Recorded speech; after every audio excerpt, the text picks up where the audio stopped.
Hello friends, welcome back to my channel. और हम आज डिस्कस करेंगे 18 मार्च के जो भी क्वेश्चंस हैं वो इन दी हिंदी क्विज सीरीज़ में। ठीक है, सो आई होप कि आप सब अच्छे होंगे एंड अपनी तैयारी कर रहे होंगे। So let's start. Question number 1, when are the elections to the Bodoland territorial region scheduled to take place? Bodoland territorial region जो है, ये पहली बात कि ये है कहाँ, तो ये है असम में।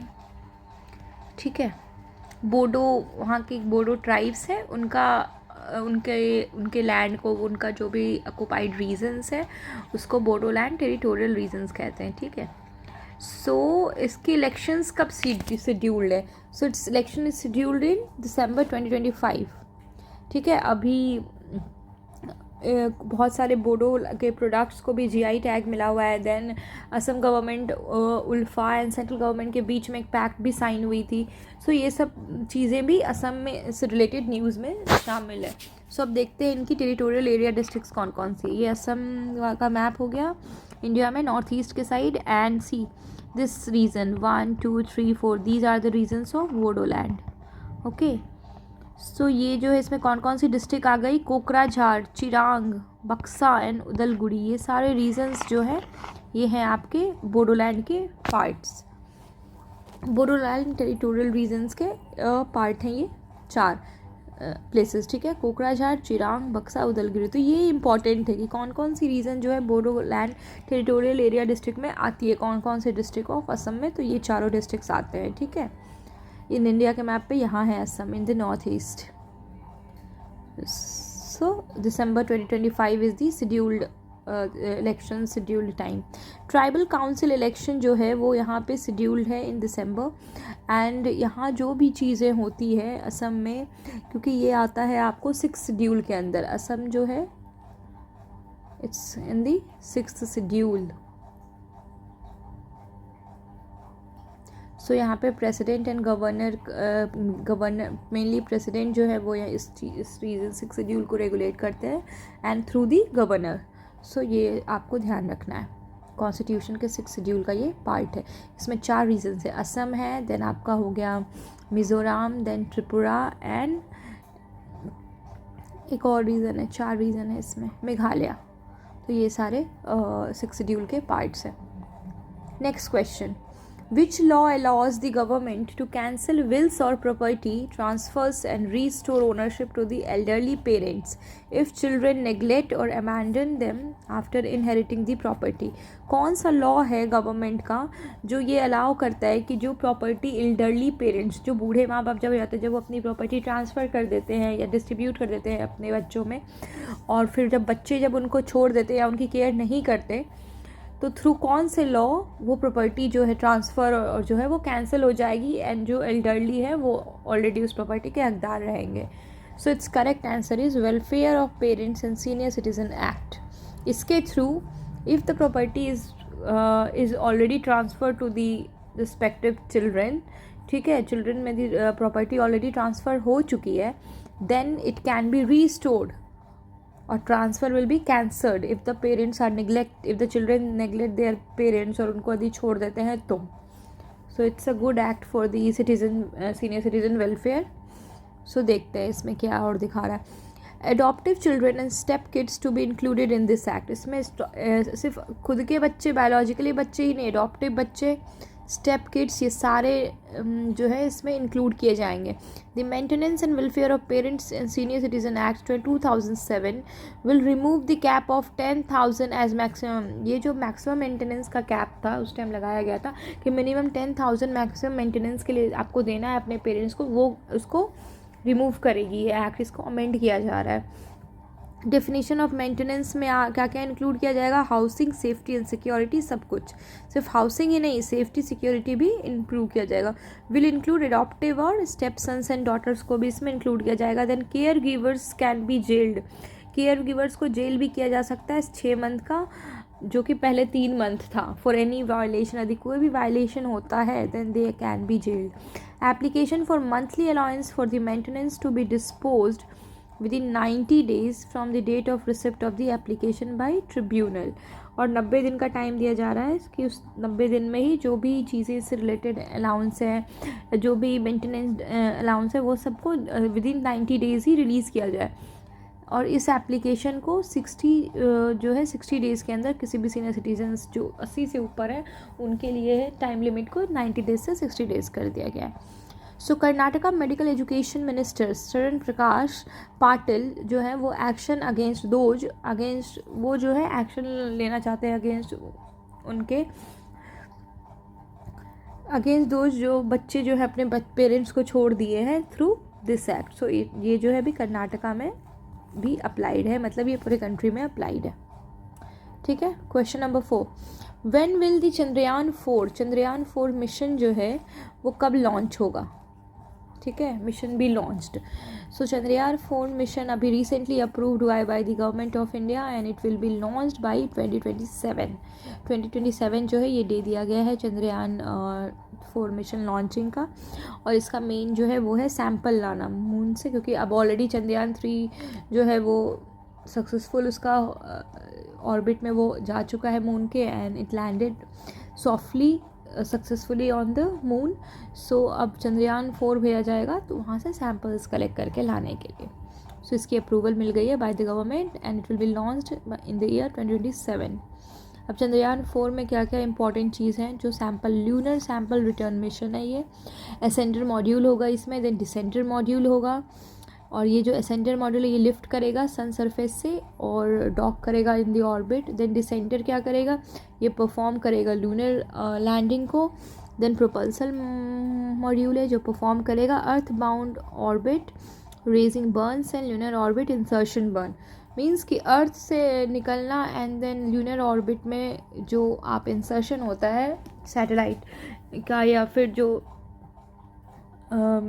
क्या कह सकते हो आप, ये जो पूरी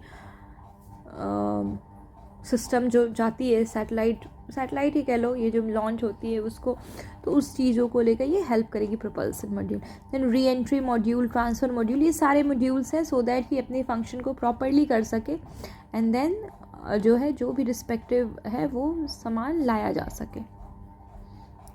चंद्रयान 4 मिशन जो है वो expected to be launched in 2027, जो सैंपल लाने के लिए मेनली सैंपल रिटर्न मिशन है to the moon. Next, which article of the constitution asks union government to promote Hindi? कौन सी कॉन्स्टिट्यूशन में कौन से आर्टिकल के अंदर यूनियन गवर्नमेंट को हिंदी को प्रमोट करने के लिए कहा गया है कि union government should promote Hindi? ये कौन सी कॉन्स्टिट्यूशन में मेंशन है किस आर्टिकल के अंदर? सो its correct answer is article 351। Article 351 के ये मेंशनड है कि union government should promote Hindi.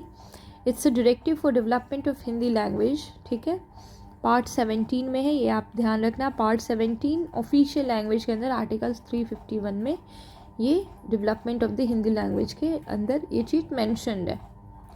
It imposes a duty on union government to promote the spread of Hindi language. Okay, next. India and New Zealand have renewed negotiations for a free trade agreement. ठीक है, India और New Zealand जो है अभी free trade agreement को लेकर के negotiations को रिन्यू करना चाह रहे हैं। डिस्कशंस चल रहे हैं कि नेगोशिएशंस जो हो उसको रिन्यू किया जा सके और अदर फील्ड्स को उसमें इंक्लूड या एक्सक्लूड किया जा सके। So when did the two sides agree to negotiate for such a pact previously? So ये चीज़ जो नेगोशिएशंस है फॉर FTA ये पहले कब हुआ था इससे पहले? सो its correct answer is 2015, Feb 2015।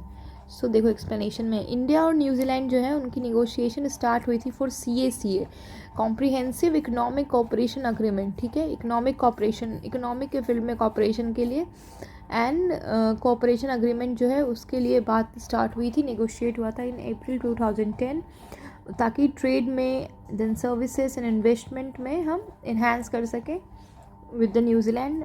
और 10 राउंड के डिस्कशन के बाद फाइनली जो है वो सब कुछ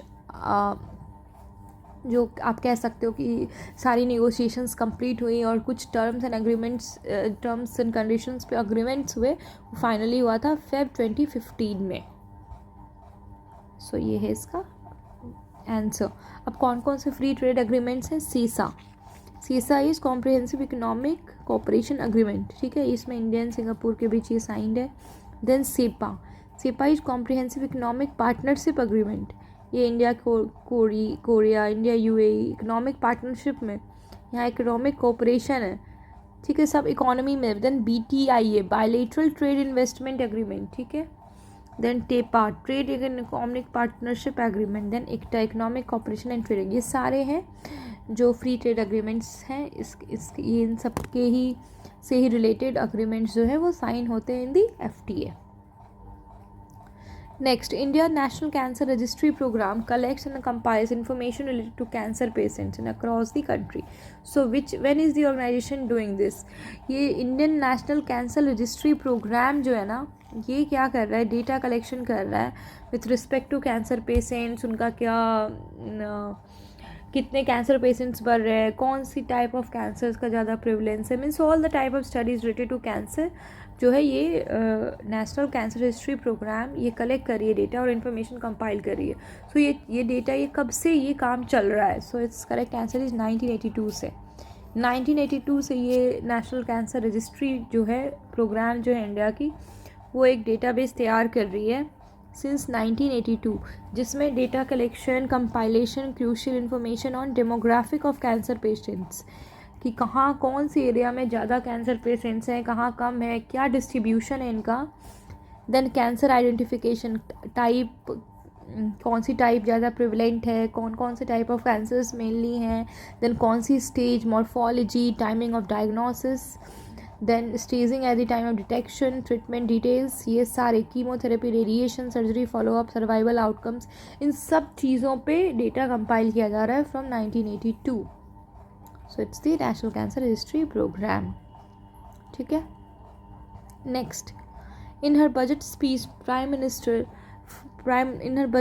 finance minister Nirmala Sitharaman propose to increase the FDI limit on insurance companies पे जो हमारी फाइनेंस मिनिस्टर है उन्होंने FDI को बढ़ाने की बात की है, एंड टू 100% की 100% तक बढ़ा दिया जाए. So what's the current limit क्या है? So the current limit is 74%. अभी फ़िलहाल FDI इंश्योरेंस का करंट लिमिट जो था वो 74% है, but it is propose in the budget कि इसको बढ़ा के 100% कर दिया जाएगा, सो दैट कि जो इंश्योरेंस पॉलिसी है वो डीपर पेनिट्रेट कर सके हमारी सोसाइटी में. एंड 2047 तक ये टारगेट रखा गया है कि हर लोग इंश्योर्ड हो थ्रू इंश्योरेंस, सब लोग के नाम पे इंश्योरेंस हो. So the target is set by the government till 2047 को तक का टारगेट लिया गया है. So that's why the FDI is increased, so that कि more number of people जो हैं उनको अवेयर किया जा सके और वो इंश्योरेंस का पार्ट बने.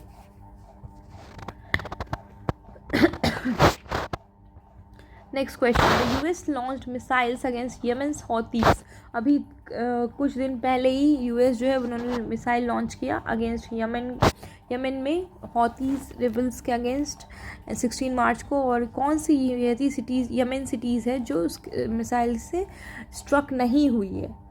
सो its correct answer is Al Mukalla, means ये बची रह गई. It's not got strucken by the missile, ठीक है, it's not got struck by the missile.